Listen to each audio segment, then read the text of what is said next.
Hello and welcome to episode 114 of Outnumbered the Podcast.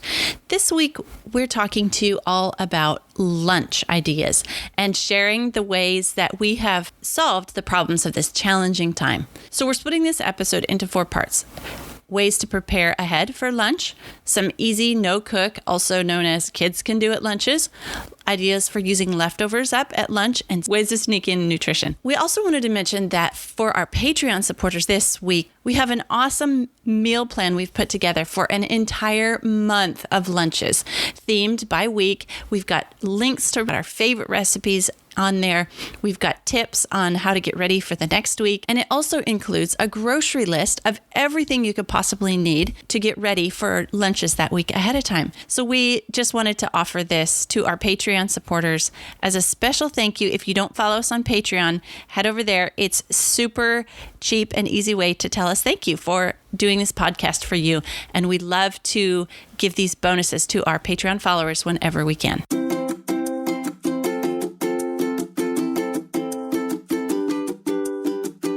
Hello and welcome to Outnumbered the Podcast. I'm Audrey. And I'm Bonnie. We are experienced moms to a combined total of 19 children. In our weekly episodes, we explore relatable topics using our perspectives of humor and chaos. Tune in for advice and encouragement to gain more joy in your parenting journey.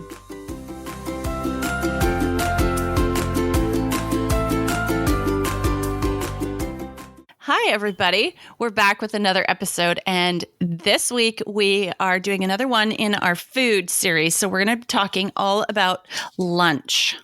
That's right. Every time we get ready to do one of these, I was just telling Audrey that I love the prep work because I'm like, hey, when we put all this together, it sounds really, really easy, but have no fear. We still struggle too. Mealtimes are just a struggle sometimes, but hopefully having all these tips in one place will be helpful for you and us maybe. Okay, so I wanted to share something just kind of a little bit funny. Maybe you guys can relate. At our house, my kids have a really hard time remembering the names of meals. Does that happen at your house, Audrey?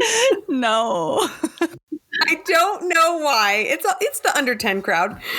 But I'll say, like, for example, we had some leftover sparkling juice from a party that we did this weekend. And my kid said, can I have one at like 10 in the morning? I said, you can have one after lunch. Oh, good. I just ate my breakfast, or I just ate oatmeal. I'm like, no. That was breakfast. What's breakfast again? I'm like, I don't know if we need to make some sort of game or something to help them figure out breakfast, lunch, dinner. Like, it makes me laugh every time. But I said, no, that's the one we have right before quiet time. Whatever. Anyway, so I guess there's some confusion among my kids because in our local area, there's some people that call what we call lunch, they call it dinner. And it's their big meal of the day, like the farmers. Mm-hmm. They come in for dinner and they call it dinner. And we call supper, the third meal of the day, dinner. So sometimes there's confusion between us and other people when we're talking to them in this local area. But other than that, I think we just say breakfast, lunch, and dinner in our house. But your kid's picking up a lot quicker than mine. I don't know what the deal is. And we have pretty different cuisines for each meal. You know, it's not, I can understand maybe even mixing up lunch and dinner. Although Dad's home for one, not the, I don't know. If anybody has tips for me, let me know. My kids That's kind of cute. Oh yeah, Bonnie and I were chatting because lunch should be easy, and I kind of see lunch as the easy meal of the day, but then I always struggle when it comes to lunchtime. So we're going to share a whole bunch of stuff in this episode, and also it's a chance. I use lunch as a chance for kids to learn or up their cooking skills. Yeah, totally. I think we should look at lunch as an opportunity to have fun, be a little more experimental, right? Breakfast, kids wake up and they're starving first thing and you want to have something healthy. Dinner is kind of the family meal. Usually you want something substantial, last them through the night. But lunch, I think, is a little bit more fun. Doesn't have to last forever. It can be a chance to experiment, like you said. It can be a chance to use up leftovers. We do that all the time. So hopefully this kind of takes off some of the stress of figuring out what to feed your kids for lunch. Yeah. So we got a whole bunch, like we've packed this episode full for you guys. But first we want to talk about why lunch kind of seems like a challenging meal for us to fix when it should be so easy. So lunch is a challenging time for us because I'm usually right in the groove in the middle of school. and I have to stop, or somebody has to stop and fix lunch. And another thing is, lunch is only 4-ish hours after breakfast. And so you're not super hungry like you are at supper time. I find when I'm hungry, I'm a better cook because I know exactly what sounds and tastes good. But lunch is like, I just ate. I could go another couple hours. Yeah. Yeah, in fact, I found that happening to me a lot lately because I'm about to have this baby and my stomach is just full, So I'll eat a couple bites of somebody's sandwich and then be like, yeah, I guess I'm good. So I'm not very motivated to make anything good. Yeah, similar challenges for us as well. School time issues. It needs to be done. I feel like breakfast and dinner, we're a little bit more flexible with time, depending on when we wake up or when dad gets home. But lunchtime has to be like right on the dot at 12 for us because of nap time and because of my work time. And so if I'm going to keep my schedule on for the day, it has to be a very strict time. And that kind of, I don't know, it kind of cramps my style a little bit because I can't be as creative, And also I think our kids tend to want the same things over and over, which really bothers me because I am not the kind of person who can eat the same thing over and over and over. If I see a bean burrito one more time, I'm going to lose it. Oh, yes, that is so true. That, in fact, if I don't get lunch early enough, sometimes I have kids falling asleep before lunch, and then you have to figure out when to feed them and what to feed them. And yes, it's challenging. So we're going to split this episode into 4 parts. How to prepare lunches ahead to make it easy for yourselves. How to have easy lunches that require no cooking, which is also known kids can do it themselves, lunches. Ways to make leftovers more exciting for lunch, and then sneaky health food lunches, or ways to sneak extra nutrition in at lunchtime. And let's be honest, Bonnie and I are mostly recording this episode because we need help with these ideas too. So hopefully by listening to us chat and discuss about this and gather all these ideas into one place, this will help somebody else with lunchtime too. Yeah, we are all in this together for sure. Okay, so starting off with ways to prepare lunch ahead of time. So especially if you're kind of in a time crunch or you're trying to get littles fed before quiet or nap time, you can use the weekend or like one specific designated prep day to your advantage to make ingredients that can be used to create fast and easy lunches. So we love doing this. I like to do it a lot on Mondays. Sometimes if we have a little extra weekend time, we'll do it then as well. Absolutely. So the better prepared you can be ahead of time, the easier that lunch goes. So we came up with some ideas on how to make lunch as easy as possible. So 2 really, really easy ways to make lunch easy for yourself are cook up a big batch of ground beef or cook up a bunch of chicken breasts and shred them. And we're going to link in the show notes a super easy way to shred chicken. It's like mind-blowing. You'll never try to shred chicken with 2 forks again. But then, so make it easy for yourself. And then hang on, because we also have a list of a whole bunch of things to make with this already cooked ground beef and the shredded chicken. But other ideas before we get into that, other ideas are salad ingredients prepared ahead of time. Now, I'm kind of the salad geek because I make myself a salad for lunch every single day, or at least a minimum 5 times a week. And I've done this for maybe 3 years now. So I'm just like the salad queen at lunchtime. So I'm a huge proponent of making enough, shredding enough lettuce or chopping up enough vegetables or whatever kind of salads I'm going to be making that week, and have all the ingredients ready. Just put it out like a little salad buffet. Okay, make 2 or 3 pans, depending on how big of your family is. Make 2 or 3 pans of lasagna or enchilada, and then you've got a ready-to-go lunch that just needs to be stuck in the oven and warmed up. You eat one at a separate time, and then you've got one for later in the week. Make a couple of meatloaves. So like if you're making meatloaf for supper, make 2. And have one for a lunch later in the week. Oh, one thing that we absolutely love is brisket. Beef brisket is very cheap per pound. And we figured out how to cook it really well. You don't have to have a smoker to do it. We have a smoker, but you can cook beef brisket very well. And then it's super easy. It's already cooked, and you can Just warm it really easy for lunch. Pulled pork is the same way. Or make a huge pot of soup and have that more times through the week. And then tons of Instapot recipes that you can do. If you have an Instapot, throw everything in when you're cleaning up breakfast, or throw everything in the night before when you're cleaning up supper, and by lunchtime it'll be ready.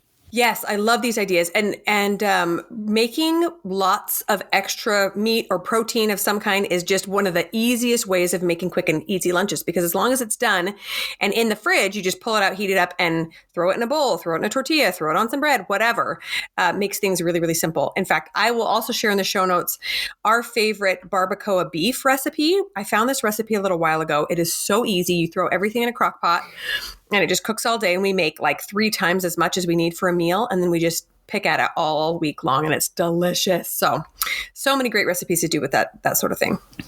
Yeah, that sounds amazing. I need that recipe right now. Okay, we promised you a big list of stuff that you can do with that already cooked ground beef. So you can make nachos, you can make burrito bowls, you can throw in a can of ready-made pasta sauce and make spaghetti, taco salad. Here I am back to the salads. You can make tortilla pizzas, where you take a tortilla, warm it up a little bit, put pizza sauce on it, and then throw on the ground beef, some mozzarella cheese on the top, throw it under the broiler, boom, you have a fun tortilla pizza lunch. Ooh, chili. I will always eat chili every day. I could eat chili for the rest of my life.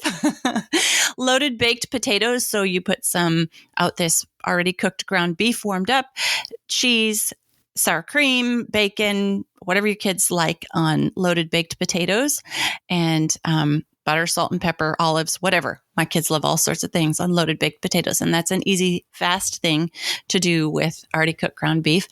And then there's a recipe, cheeseburger biscuit. And I think my grandma made this one up, because I couldn't really find it online. So I'm going to take just a second to tell you how to make this, because it is just so easy to make. So you take the crescent rolls that you can buy in a roll at the grocery store, in the produce or in the dairy section by the eggs, those, and you whack them on the counter, pop them up. Okay. So you take one can of those and you spread it out on the bottom of a 9x13 pan. You put in your ground beef mixed with like sloppy Joe seasonings and a little bit of tomato sauce in there. And then you put a layer of cheese, and then you put another layer of those crescent rolls on top, spread out flat. So we call this cheeseburger biscuit. It's like a cheeseburger, but it's cooked, and it's that nice, flaky, buttery crescent roll on the top and bottom. You can't eat it with your hands. You have to eat it with a fork, but that's so easy and such a good lunch too. Ooh, yum. Now I'm hungry again. Well, you're pregnant. Doesn't count. Yeah, so many great ideas. And once you have a container of cooked ground turkey or ground beef, you can just Google it, and there's a billion and one more recipes that you can use. A couple ideas for chicken, shredded chicken, are nachos again, burrito bowls, which my kids love. And I love anything that they can customize themselves, so they don't have to complain about what's in it. They can put whatever they want on it. Yeah. White chicken chili is one of my favorite things to eat, especially when it's chilly outside, so to speak. Quesadillas, again, salad, chicken salad, really any flavor you can do, like a Mexican flavor, you can do a Greek flavor, just anything under the sun.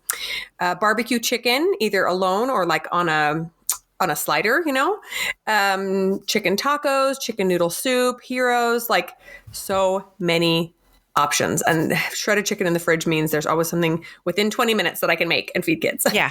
Yeah. Awesome. Love all those ideas. Okay. Now we're going to move on to number 2, easy no-cook lunch ideas that kids can make or help make. Okay. I have a confession. You want to know what it is? Yes. I never cook lunch. That's awesome. Good for you. I always have, this is an opportunity for my kids to take ownership of a meal.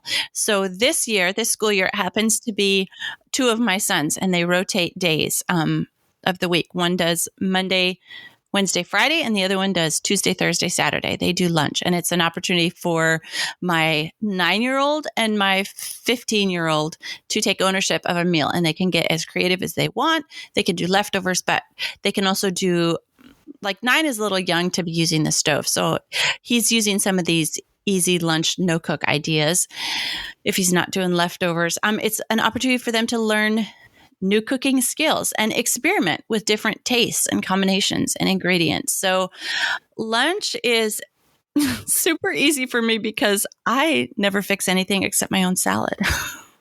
That's brilliant. So brilliant. Yeah. And so little pressure, right? Like if you screw something up at lunch, so what? Throw it out and eat something else. Whereas dinner, big pressure, right? Everybody's starving. The whole family's gathered around, etc. Yeah. So I love that idea. A few easy lunch ideas. Now, really everything that we just described in the using the leftover beef or chicken can almost all be done by kids because the meat cooking part is done. So they can just kind of assemble it. But a few other ideas are sandwiches, obviously. Egg salad, especially if you've made a bunch of boiled eggs ahead of time. Any sort of wraps or salads, they can just put out the ingredients and kids can put in what they want. Bento boxes or little things. I think we talked about this in one of our other episodes. Just pulling out the random things that are in the fridge. Here's some meat, here's some cheese, here's some carrots, here's some apples, and just letting kids pick and choose what they want. Pita pockets, similar to wraps, a cheese and cracker or charcuterie board. That's always really fun. Tuna, either salad or sandwiches, wraps, chicken salad, cold pizza, meat and string cheese roll-ups. So they can just roll that meat around the cheese and munch away, and they're good usually for a couple of hours. Oh, man. I love all those ideas. Okay, two things.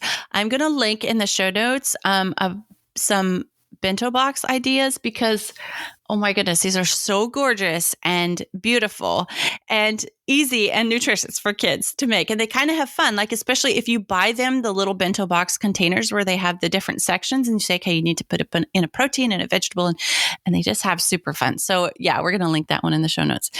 The other thing I was going to say is I made the mistake of showing my 12-year-old daughter pictures of charcuterie boards. And she is so into it now. She's like, yeah. And she makes them like every opportunity she can. She just has fun filling out all these boards. And then it's kind of fun to, pick off of them and select what you want. And as long as everything on the board is something you like or want your kids to eat, have at it, have fun. Yeah, exactly. And it's such a creative pursuit, right? So it's such a fun thing to put a kid in charge of. It's like, make us a pretty display. Let's see what we can eat. Yeah. I was going to mention along with the bento boxes is I know that there are a vast majority of you probably are sending kids to school and needing to either direct them in their packing of lunches ahead of time or you're doing it yourself. And so many of things, I think sometimes we get locked into a box when packing lunches for whatever outing or school or whatever. That it has to be like, sorry. That was a good pun. Yes, we get locked into the box of sandwiches and an apple or something, but there are so many different options. And really, especially if you have like the pre-cooked meat, it doesn't need to be heated up. They can totally eat a taco salad cold. Or a burrito bowl cold or whatever, because it's been in their lunch or in their box a couple hours. That's okay. Obviously as long as it's cooked, like we mentioned, but just a challenge to kind of broaden your horizons a little bit and get your kids' feedback. And what else should we do? What else should we try out for lunch and see how it works? Yeah, kids really do love to help. And lunch is a great opportunity to turn them loose. We do have a couple tips though. So like Bonnie's, tip of that she gave in another episode about food of no more than, did you say 2 helpers at a time in the kitchen? Yeah, we do 2 helpers. Mm-hmm. Yeah. So what I do is I give my kids on lunch, one person is in charge. And if another person wants a day on lunch, they can have a different day. But otherwise you've got 18 different things pulled out and you've got 6 kids doing 6 different things and your entire kitchen is a tornado and it takes 2 hours to clean up lunch. So I give one kid ownership of it and they're the boss that day and everybody else has to eat, what that child provided. And then another day they get their turn at it. And so it's not everybody in the kitchen making a mess at once. That helps me keep my sanity. Right. Yeah. So then they either get like one day a week or a couple days a week or 1 week per month. And that helps me keep my sanity. Yeah. We've also noticed that kids prefer more variety at lunchtime simply because they're easier meals. And so if a kid is in charge, we do something similar. But if I'm in charge, I'll basically just pull out ingredients for 2 different things. Sometimes I give them a little bit of option so they feel like they're not always locked into exactly what somebody else is making for them. But but no more than that because, sanity. You got to keep your kitchen looking halfway decent. I know. And my final tip is when your kids are just first getting used to doing this, help them plan ahead. Say, okay, you're in charge of lunch this week, or your lunch day is going to be on Thursday. What are you planning to make? Do you need me to get any ingredients from the store? Or, let's make sure if you're making tuna, let's make sure we have enough tuna for everybody. And, so just help them plan ahead and get into the routine of it. But once they're trained, set them free. They're really good at this. Yeah. Yeah. And they get really creative too. I love it. Yeah.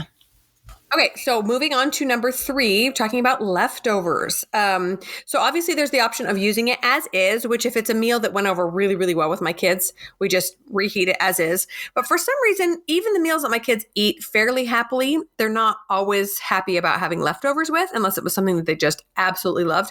So we more often than not repurpose them into something a little bit different, which is, like we said, why the plain meat option is so promising, because you can change it into a million different things.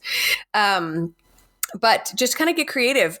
See if you can take something that was maybe broken down like a burrito bowl and repurpose it into enchilada or something else so that it looks different. Kids think they're getting more variety, but it's really the same ingredients that you don't have to waste. Yeah. So, for example, hard-boiled eggs can be chopped up and turned into egg salad, or fried eggs can be made into huevos rancheros.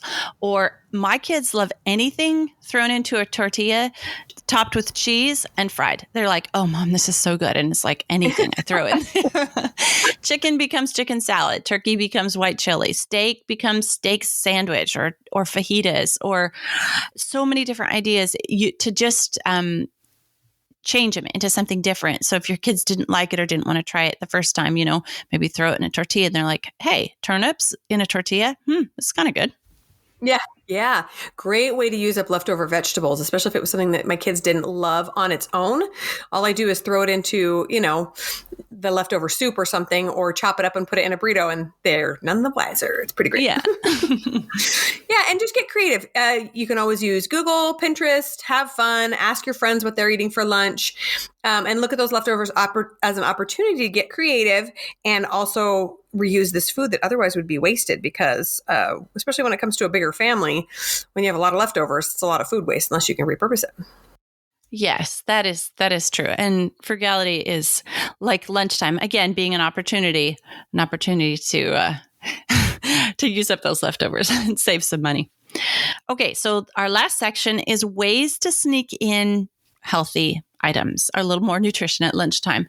Okay, so let me be honest. I think it's okay to slide a little on nutrition at lunchtime, especially if a kid is learning or trying to learn new things. But there are ways to sneak in a little nutrition. So I just keep in mind that if they were provided a healthy breakfast just a couple hours before and they're going to have a healthy supper, it's okay to fudge a little bit on lunch. I remember there was a couple years when my kids were a bunch younger and lunch was just too hard. And at least 3 days a week, we had microwave burritos because my kids liked it, they ate it, and that was what made lunch easier for me. I know it wasn't nutritious, but they got a healthy breakfast, they were going to get a healthy supper, and that was the time of life that we were in. Right. And that's so important to remember that when I look at my kids' nutrition, we may have talked about this in the breakfast episode as well, to look at it more of like a weekly thing and not a daily thing, especially when you're talking like little ones that don't, toddlers that are just super duper picky.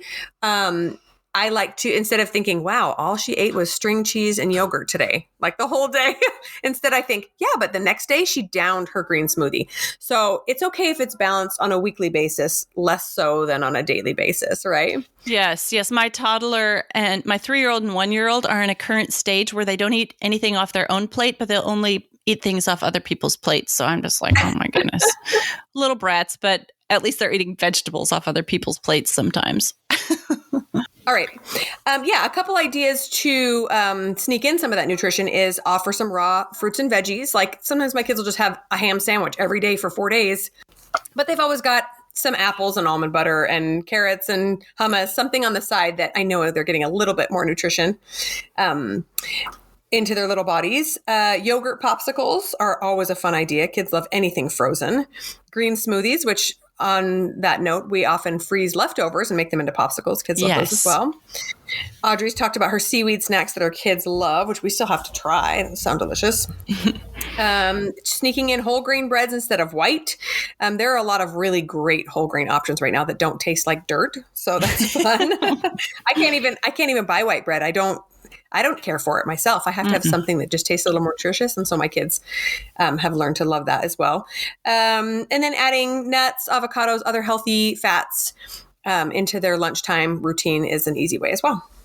Yeah. I'm always like, hey, who wants a yogurt popsicle? And they're like, me. And I'm like, haha, this is the yogurt you didn't eat at breakfast time. Smart. Oh, yeah. Just remember, like we said in our episode on what we eat and feed our kids, if sweets aren't offered, like they'll eventually choose healthier things. You are in charge of what's brought into the house. So if you don't want your kids eating white bread, why are you buying it? If you don't want your kids eating Twinkies, why are you bringing them in the house? Yeah, you can always hide them for yourself if need be. We got lots of tips for that too. Maybe we should do a whole episode about that. Yeah. Our favorite hiding spots for junk food. Yeah, for sure. Or for the high quality chocolate that kids are too. Yes. Are not good enough for. I know, definitely. Yeah. So just as a final thought, I know that meal planning is difficult and frustrating, and it's hard enough even to just come up with healthy, nutritious, and filling ideas for breakfast and dinner. So let's give ourselves a break at lunchtime. Make sure that we're allowing ourselves a little bit of extra flexibility, some creativity, some chance for kids to explore, and then we're making it easier on ourselves by prepping a little bit ahead of time. Yes, absolutely. And just keep in mind, like, I wanted the idea of this episode to be that lunch is an opportunity. So if you look at it as an opportunity, you can kind of have a different mindset about it. Like it's not all, it's lunchtime and they're hungry again. Why do these dumb kids have to eat so often? But use it as an opportunity for doing all these 4 things that we, suggested. Okay, it's an opportunity for me to show that I'm prepared and I'm on top of it this week, and I can have lunches prepared ahead of time. And, even if you sat down and set up a menu of 5 things we're going to have for lunch this week, and you rotated through them every week, your kids would be getting, pretty good nutrition if it was five different things. And I remember listening to this episode, I think it was Live Free Creative, and she said she kind of has a set meal plan for supper for every meal all the time. And they just eat that. And they don't get tired of it because, one night is Mexican and they don't always eat burritos. Sometimes they have tacos and sometimes they have, different options. But just, she was making the point that taking away the decision making has made mealtime really easy, supper time really easy for her. So if it's just too much to figure out what to do at lunchtime, just set a menu and stick with it for a month. And, your kids will be fed. They'll, if they, like we said, if they're not, they've had a healthy breakfast and they're going to get a nutritious supper. And if they don't like what's offered, they can just skip it and then they'll eat more of the healthy supper later down the road, right? Exactly. Yeah. One final thought I wanted to share, I forgot to share in the salad section when we were talking about salads, is that we have a really cool little condiment tray that we stick in the fridge. A really, really easy way to save chopped up ingredients for things like burrito bowls or salads or whatever. Because I don't know about you, but there's nothing I hate more than having leftover chopped lettuce and tomatoes and olives and whatever, and having to figure out a way to store it all in the fridge. So we use this really cool little condiment tray that you can store 5 or 6 things in. So I'm going to share a link to that as well. That makes things a lot easier when it comes to those smorgasbord type lunches. Yeah, that sounds really good. And another thing you can do is, I don't know if you've ever seen the mason jar salads. So you could have your salad all assembled ahead of time and in the mason jars and just pull out a mason jar and there's your lunch. Yep, that sounds delicious. All right, you guys. So we hope this episode was helpful to you, to give you some new ideas for lunch, to see lunch as an opportunity to have fun or get creative, use up leftovers, teach kids a little bit about cooking, or just take the stress off yourself that it's not a huge deal because you're feeding them other things other times in the day that are healthier, and you can just let it slide a little bit on lunchtime. So if you've enjoyed this episode, you guys reach out to Bonnie and I and give us some of your favorite lunch ideas. Remember, this episode was for us and we want your ideas too. Hey, you guys, just a quick Reminder that if you leave a review on iTunes in the month of March, you'll be entered to win one of 2 coaching sessions with Bonnie. So please head over to iTunes if you enjoyed this episode and leave us some feedback. Thanks. Thanks for listening, friends. Click the link in the show notes to subscribe to our email and never miss another episode. Show us some love by leaving a review on iTunes or sharing the podcast with a friend.